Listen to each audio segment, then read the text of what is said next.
Oh god, it's terrible. Lumos! It worked. Welcome back, witches, wizards, and muggles, to a place where we unbox, review, and explore.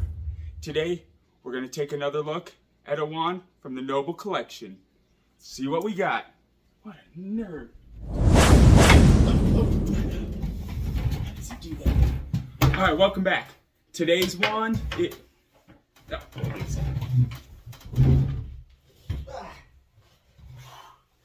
So here we go. Oh no! The polyjuice potion didn't work. Well, this I was supposed to show off my polyjuice potion skills with this video. Obviously, it didn't work. I don't know. Maybe I didn't use enough hair or something. I don't know. But anyways, we got Lucius Malfoy's second wand today. Let's get this thing open and see what it looks like.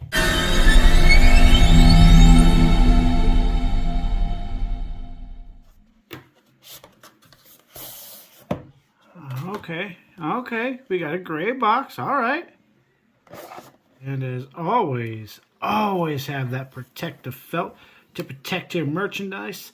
And this is mine and possibly yours first look at Lucius Malfoy's second wand.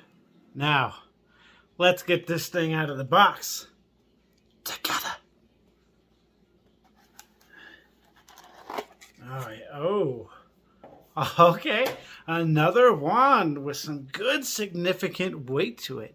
Here is our first look at Lucius Malfoy's second wand. And I know it comes as a shock. I wasn't even aware that Lucius Malfoy had a second wand. It didn't dawn on me.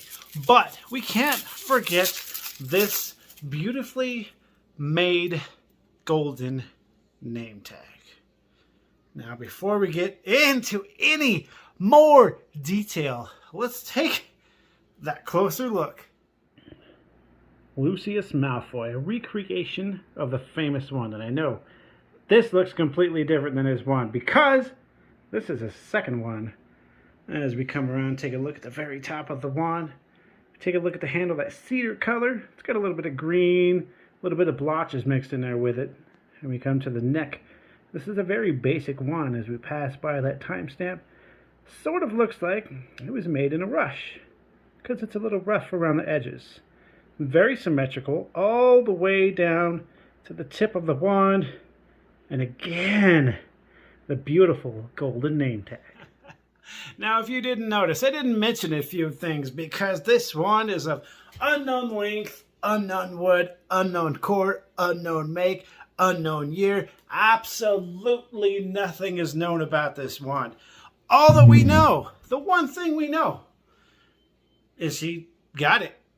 That's about it. He came into possession of it. Was it made? I don't know. Did he capture it from somebody? We don't know.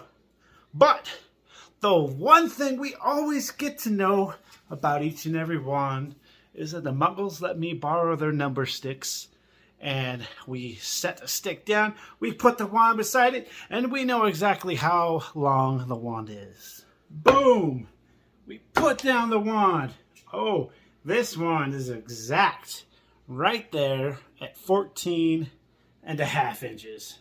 First of all, I wanted to wish and hope that everybody had an amazing Thanksgiving because I had one of the most amazing Thanksgiving I've had in recent memory.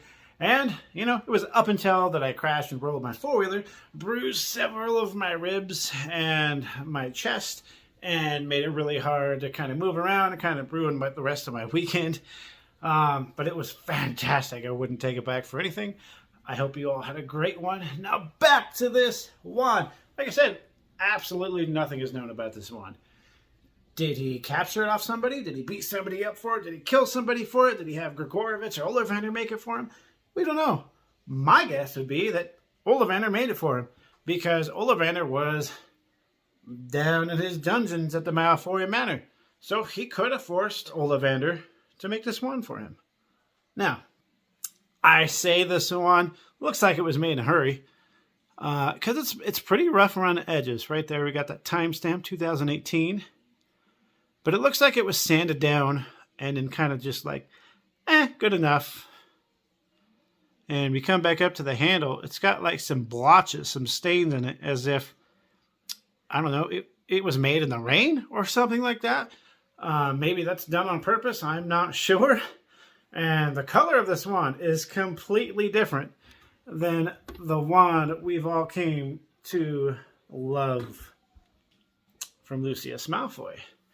That black staff, black wand with that big old scorpion snake, metal handle. That's how we all think of Lucius Malfoy. We see that wand, boom, immediately, Lucius. We see this one, we think, oh, that's just a plain, ordinary wand. There's nothing special about this. So he could have even picked it up off the ground. Absolutely nothing about this wand is known, except that we know now that it's about 14.5 inches. So let's go ahead and do this test, because this wand is very, very heavy. I really like it, and it is straight. This thing is straight. It's smooth, it's symmetrical. So let's get to that test. This wand is as stiff as a brick, which is a little crazy, seeing that Lucius Malfoy isn't really as stiff as a brick now, is he? Although he did go to Hogwarts, he was a Slytherin. He was a pureblood, though, but a pureblood's a heart. There's some witches and wizards that are great, and there's some that you don't really want to be around, such as when Malfoy introduced himself to Harry Potter. Lucius Malfoy is definitely one of those. It's kind of a name that people kind of learn to fear a little bit just because of his association with you-know-who and his overall demeanor. Draco Malfoy made the saying, "My father will hear about this," pretty well known, and I believe if he said that around certain people, it would strike fear inside of them. But when he went to Hogwarts, Lucius Malfoy, he was a prefect, he was in the slug club, so he was one of those people that went to school, and he was really, really smart. Kind of unexpected, I guess you could say, what happened to him. And when he became, who he is now, or was, he was a Hogwarts governor, he was a member of the Ministry of Magic, and he was you-know-who's second. And he was a Hogwarts governor up until 1996. I believe that's probably when you-know-who came back to full power. But his pure blood beliefs is kind of what led him astray from everybody. He's one of those wizards that witches and wizards over muggles. Muggles and wizards should not mix together. It's either witches or wizards. The muggles, we don't want any part of them because we're better than them. And it makes sense that he was you-know-who's second. But here we go with this circle thing. Why I say I don't know if he's so solid as a brick.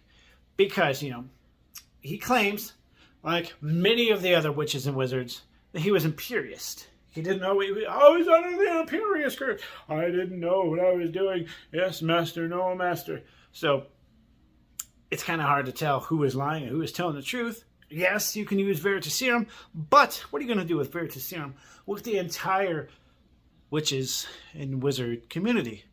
You wouldn't have enough, and you wouldn't have the time to do all of that, so they just kind of took their word for it.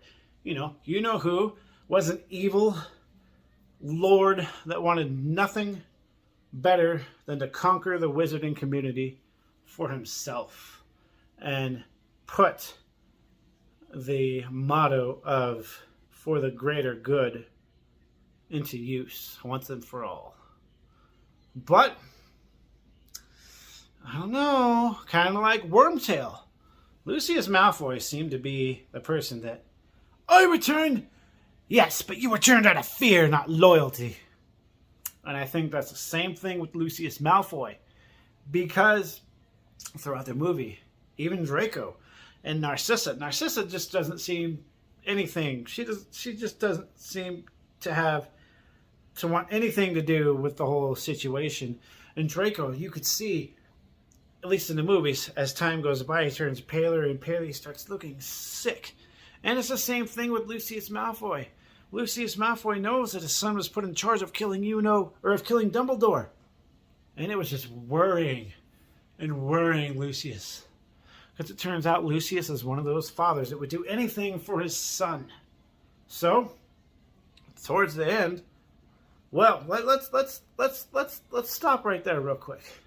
So the reason he has this second wand was because towards the end, towards the Battle of Hogwarts, when you-know-who was trying to find Harry, when he was hiding out at his grandparents, the Battle of the Seven Potters, Lucius Malfoy borrowed somebody's wand.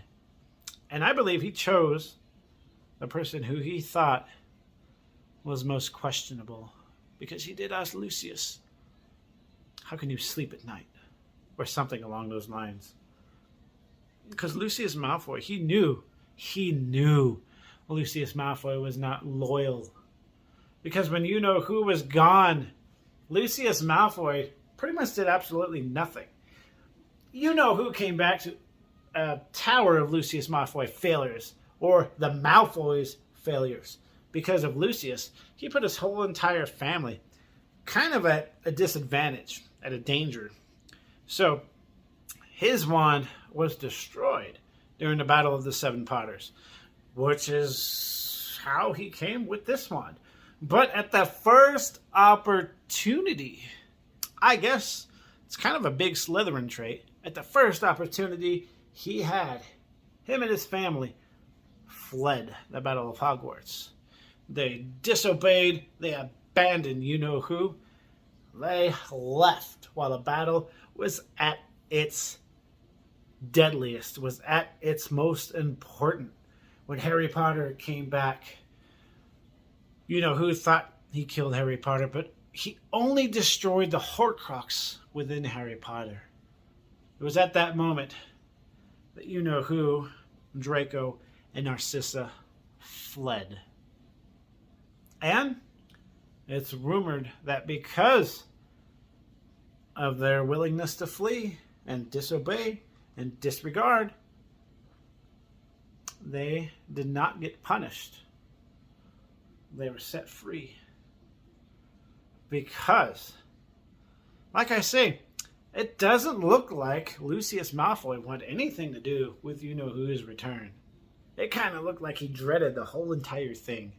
Like he was there, in my opinion, 100% out of fear. And there we have it, Lucius Malfoy's second wand. And if you're just now learning about his second wand, welcome, so am I. If you made it to the end of this video, I want you to comment down below and let me know, Lucius Malfoy, faithful servant, or Lucius Malfoy, fearful servant. And until next time, everybody, let's give this wand a little wave. Nox!